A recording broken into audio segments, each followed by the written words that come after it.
ہزاروں سال سے برف میں دبے سینکڑوں وائرسز دریافت، سائنسدان وائرسز کو خزانہ قرار کیوں دے رہے ہیں؟ سائنسدانوں نے تبت کے مختلف علاقوں میں ایسے 1700 وائرس دریافت کیے ہیں جو وہاں سینکڑوں یا ہزاروں سال سے برف میں دبے ہوئے تھے۔ میڈیا رپورٹس کے مطابق محققین کا ماننا ہے کہ ان بیکٹیریا اور وائرسز کے بارے میں تحقیق سے دنیا کے ماحول کی تاریخ سمجھنے میں بھی مدد ملے گی اور یہ بھی سمجھا جا سکے گا کہ جدید وائرس مستقبل میں ماحول کی حدت کا سامنا کس طور پر کر سکیں گے۔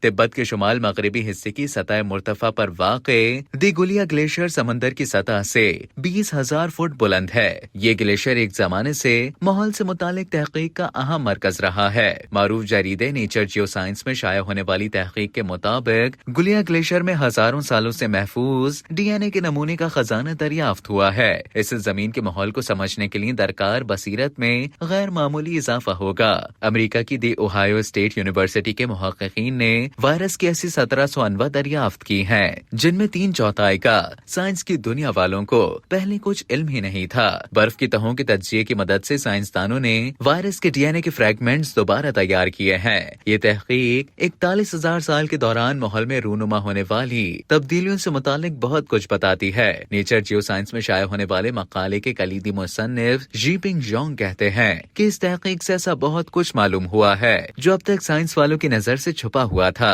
اس تحقیق سے معلوم ہوتا ہے کہ یہ قدیم وائرس جو بیشتر معاملات میں انسانوں کے لیے بے ضرر تھے، ماحول سے مطابقت پیدا کرنے کے حوالے سے انتہائی اہمیت کے حامل تھے۔